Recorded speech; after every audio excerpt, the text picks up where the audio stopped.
Bugünkü qonağı Heydər Məscidinin imam mavini, ilahiyyatçı Rıza Rızayevdir. Xoş gördük Rıza bəy, salamlayırıq sizi. Bugünkü proqramımız da maraqlı bir mövzuya həsr olunub. Həsəd və onun fərdi ictimai fəsadları. Ümumiyyətlə, insan var olduğu gündən xeyirlə şərin mübarizəsində, onun təlatümündə dövr edir. Və əlbəttə, həsad şəri təmsil edən bir mənəvi xəstəlik kimi böyük əxlaqi rəzilətlərdən hesab olunur. Giriş olaraq istərdim Rıza bəy, sözü uzatmadan ilk sualı ünvanlayım. Həsəd lüğəti, etimoloji cəhətdən nəyi ifadə edir? Onun istilahi mənası nə cürdür? Daha sonra onun digər mövzularını sizlə müzakirə edəcəyik.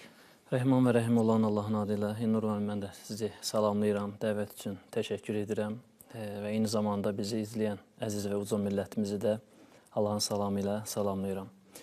Bəli, sizin də vurğuladığınız kimi həsəd mövzusu çox önəmli əxlaqi rəzil sifətlərindəndir.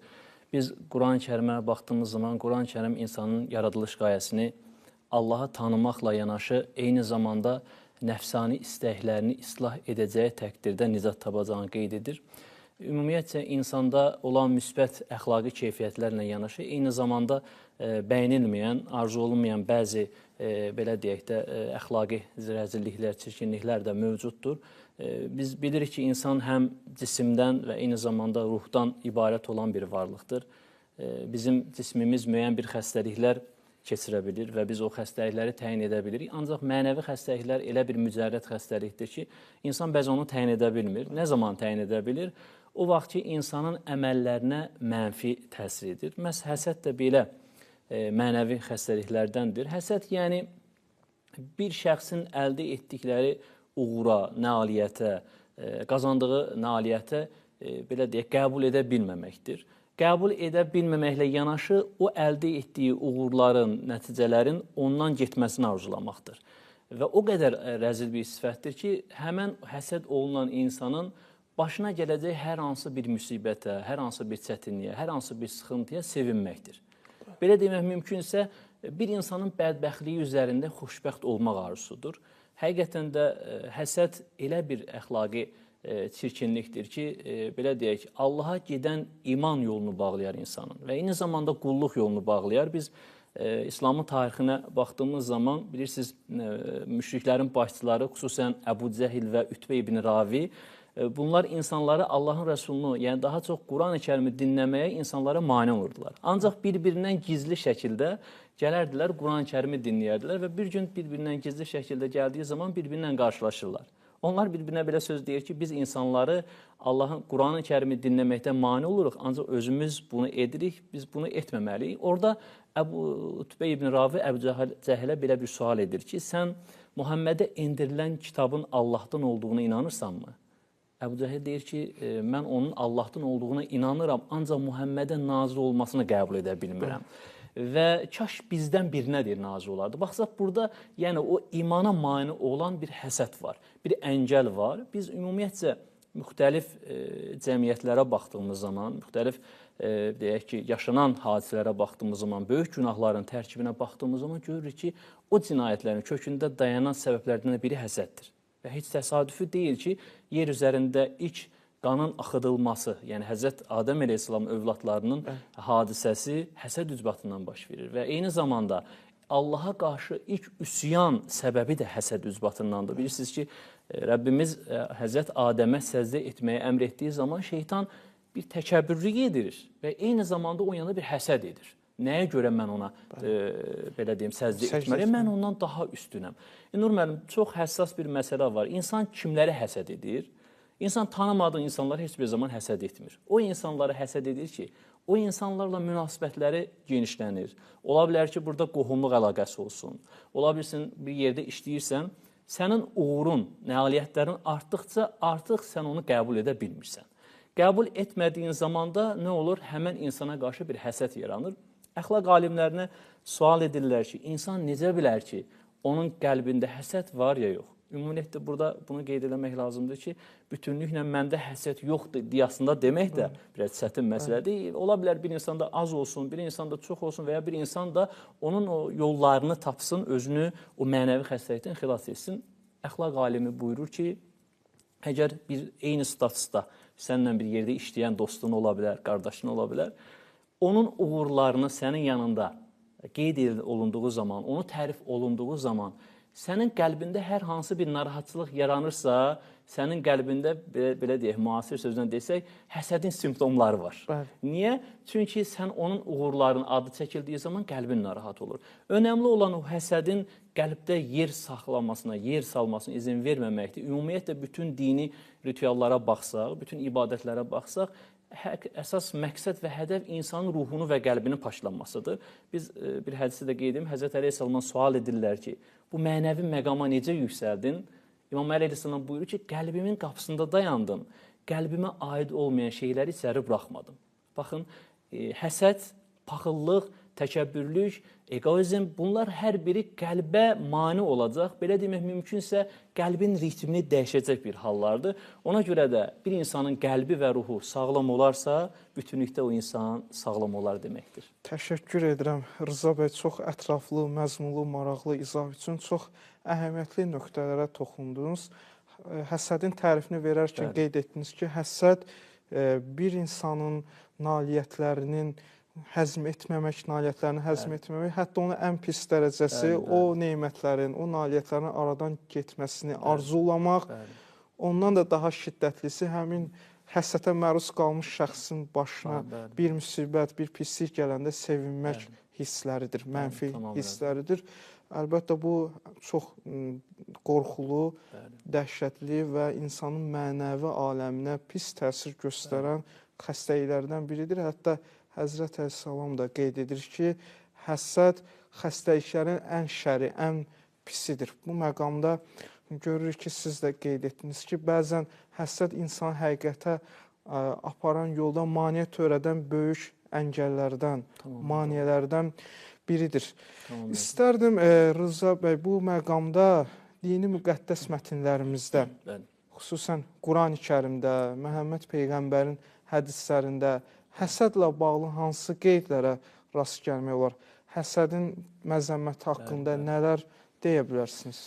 Bəli, İnur müəllim, biz Quran-Kərimin İslamın əsas hədəf, ana kitabı olan Quran-Kərim və hədislərə baxdığımız zaman bununla bağlı, həsədlə bağlı bir çox ayələr və hədislər mövcuddur. Quran-Kərim əslində bizim həm qəlb dünyamızı, qəlb evimizi, həm də axirət evimizi təhlükəyə atan bu ciddi xəstəliklə bağlı bizi məlumatlandırır və eyni zamanda biraz öncə də qeyd etdiyimiz kimi Quran-Kərimdə bir çox peyğəmbərlərin qissələrindən Rəbbimiz bəhs açır, müxtəlif mövzularda olan qissələrdən söhbət açır. Xüsusən də həsədlə bağlı ad çəkilməsə də, amma xüsusi işarə ilə Həzrət Adəm əleyhissalamın övladlarının, Habilin, Qabili həsəd üzbatından qətlə yetirilməsi və eyni zamanda Həzrət Yusuf əleyhissalamın, bilirsiniz, qardaşları həsəd üzbatından onlara həsəd etməsi bir daha bizə onu göstərir ki, həqiqətən də bir peyğəmbər ailəsində doğulmuş, peyğəmbər tərbiyəsində tərbiyələnmiş bir insanlar belə bəzən həsədin fəsadları altında əzilə bilərlər.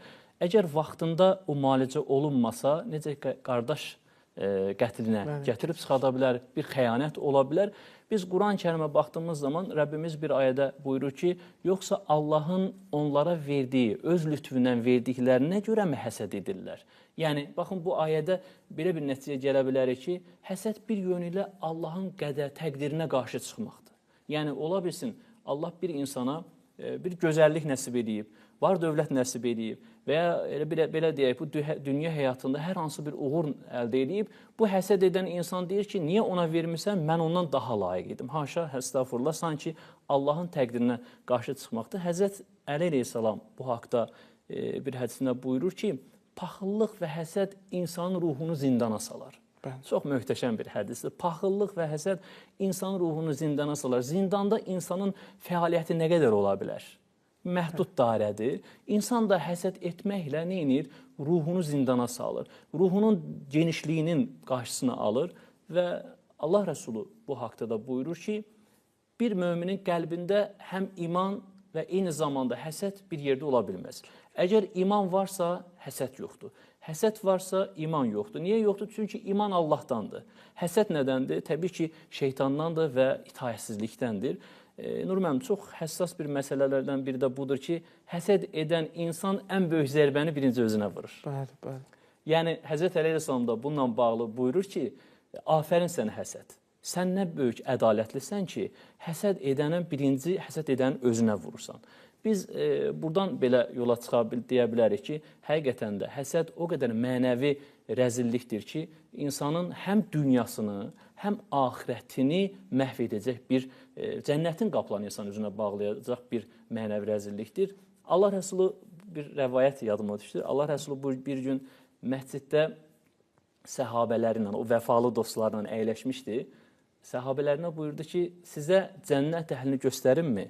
Buyurdular ki, buyur ey Allah Rəsulü. Buyurdu ki, məscidə daxil olan, hər kəs cənnət əhlini görmək istəyirsə, məscidə daxil olan insana nəzər etsin, məscidə daxil olan insana baxsın. Bu hal 3 gün davam edir və hər dəfəsində də eyni şəxs məscidə daxil olur. Abdullah ibn Əmir buyurur ki, Allah Rəsulü əgər bir şeyi isnad edirsə, bir şeyi işarə edirsə, demək orada bir xüsusi bir gözəllik, bir özəllik var. Mən bu işi maraqlanacağam ki, Allah Rəsulü niyə o insan haqqında bu sözü dedi? Həmin şəxsin arxasınca gedir, yaxınlaşır, deyir ki, bəs mən atamla münasibətimdə biraz soyuqluq yaranıb. Əgər icazəniz varsa, mən sizdə bir neçə gün qalmaq istəyirəm. Həmin şəxs buyurur ki, bəli, qala bilərsən. Abdullah ibn Əmir bu şəxsi başlayır izləməyə ki, bunlardan fərqli hansı əməli var ki, Allah Rəsulü buyurur ki, cənnət əhlini görmək istəyən məscidə daxil olan insana baxsın. Baxır ki, həmən şəxsin də bunlardan fərqli bir ibadəti yoxdur. Gündəlik ibadətlərini icra edir, yeri gəldiyi zaman gecə namazlarına qalxır və nəhayət yaxınlaşır həmin şəxsə deyir ki, əslində mənim atamla münasibətim qaydasındadır. Lakin Allah Rəsulü hər dəfə, 3 dəfə dedi ki, cənnət əhlini görmək istəyən məscidə daxil olan insana baxsın. Mənim üçün çox maraqlıdır ki, sənin hansı özəl bir əməlin var ki, Allah Rəsulü sənin haqqında belə deyir. Həmin şəxs buyurur ki, sənin də qeyd etdiyin kimi mənim elə bir fərqli əməlim yoxdur. Mən də sizi kimi gündəlik ibadətlərimlə məşğul oluram. Gecə namazı qılmağa çalışıram, qıla bildiyim qədərilə. Bir də bir deyir, əməlim var. Mən heç bir zaman qəlbimdə müsəlman, mömin qardaşıma həsəd aparmıram. Ola bilsin ki, Allah Rəsul bu əməllə deyir. Həqiqətən biz bu rəvayətdən də yola çıxsaq deyə bilərik ki, həsəd insanın qəlbində olarsa, cənnətin qapıları insanın üzünə bağlayar. Əgər bir insanın qəlbində həsəd yoxdursa, cənnətin qapıları onun üzünə açılır. Bəli, həsəd olmasa, insan özünü daha rahat və daha sərbəst şəkildə ifadə edə bilər, hiss edə bilər. Hətta bir kəlamda qeyd edilir ki, həsədlə rahatlıq bir arada ola bilməz. Həsədin insanın mənəvi, cismi, ruhani aləminə, fəsadları nələrdən ibarətdir? Həsəd edən insan dünyada heç bir zaman hüzurlu, xoşbəxt bir həyat yaşaya bilmir. Niyə yaşaya bilmir? Çünki onun hədəfi başqalarıdır. Həsəd edən insanın işi, gücü, başqasının əldə etdiyi hər hansı bir nailiyyəti və uğurları gecə-gündüz saymaqdan, düşünməkdən keçir. Çox önəmli məsələ buradadır ki, həsəd olunan insan öz həyatını yaşayır. O uğurun üstünə uğur qazanır, uğur gətirir. Həsəd edən insan nə edir? Gecə-gündüz onu düşünür, onun belə deyək də uğurlarına narahat olur. Həzrət Əleyhisselam bir hədisində buyurur ki, həsəd yağışı qəlbə yağındığı zaman fəsad bitər. Həsəd yağışı, yəni bir insanın qəlbində həsəd varsa, onun əməllərindən fəsad törədəcək. Həsədin bizim mənəvi və psixoloji tərəflərdə ziyanları nədərdir?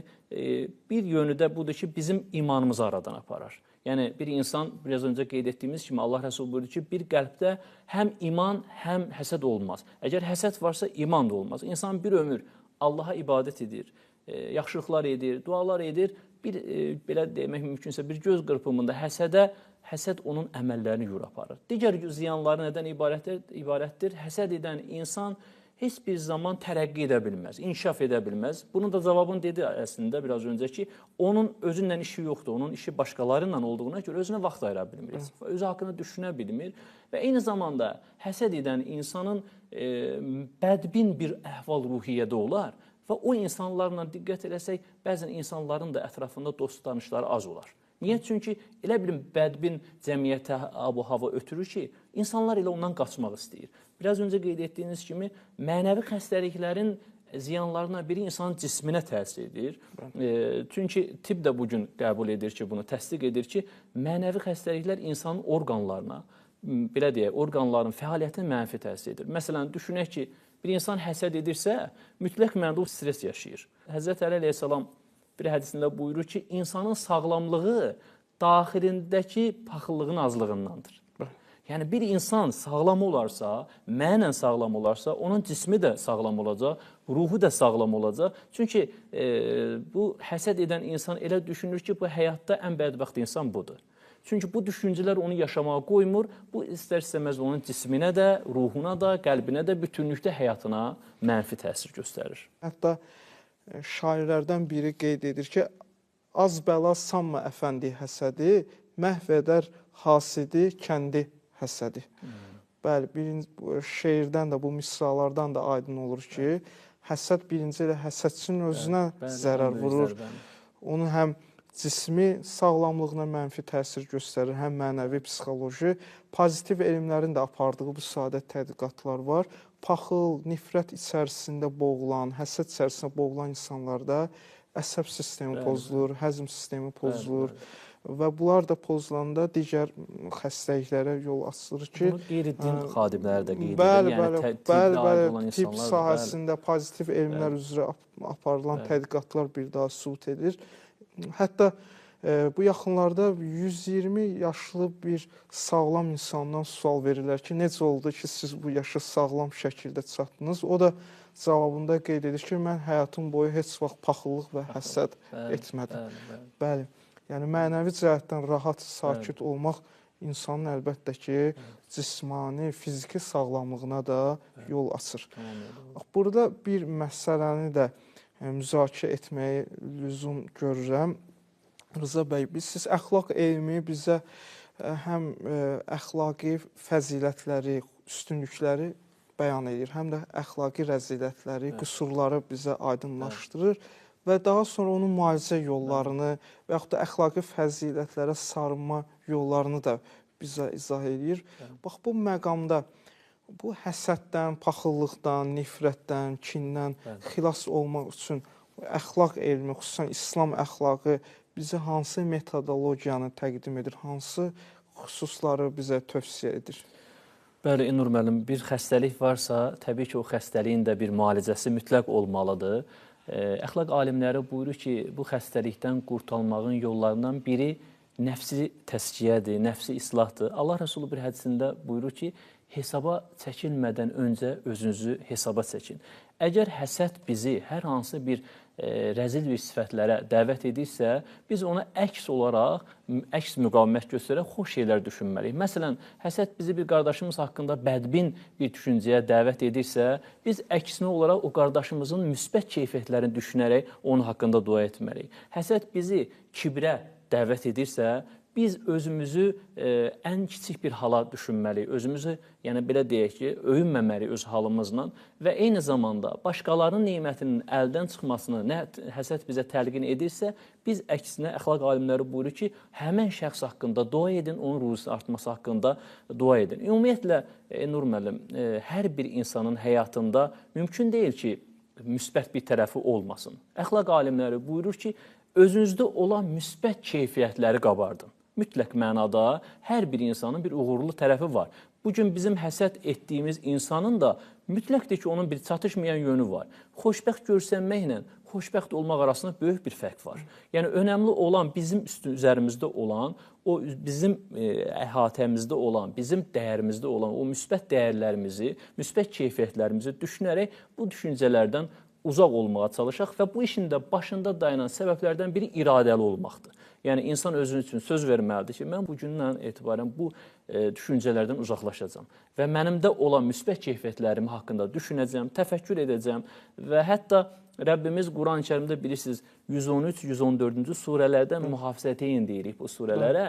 Həsəd olunan insan ki var, yəni mənə həsəd olunursa, mən ondan deyir, Allaha sığın, Allaha sığınmamızın yollarını Rəbbimiz bizə göstərir və mən uca Allahdan dua və arzu edirəm ki, Rəbbim bizi həsədçilərin həsədindən bizləri uzaq tutsun və bizləri də həsəd olunan insanlardan qərar verməsin inşallah. Çünki bir insan bir ömür yaşayar, insan ibadət edər, belə deyək, mənəvi xurcunu doldurar, amma o həsəd ücbatından onun hər biri boşa gedər. Təşəkkür edirəm Rıza bəy. Təəssüflə qeyd etmək istəyirəm ki, vaxtımız yekunlaşır. Əlbəttə bu geniş bir mövzudur. Bunun alt qolları da var ki, başqa verilişlərimizdə müzakirə edə bilərik. Bir daha fürsətdən istifadə edib dəvətimizi qəbul etdiyiniz üçün sizə öz dərin minnətdarlığımızı bildiririk. Eyni zamanda elmi, ictimai, pedaqoji fəaliyyətlərinizdə sizə bol-bol uğurlar və yeni nailiyyətlər arzulayırıq. Çox sağ olun, mən təşəkkür edirəm mən də sizə. Əziz tamaşaçılar, bununla verilişimiz sona çatır. Növbəti verilişlərdə görüşənədək Allah amanında qalın.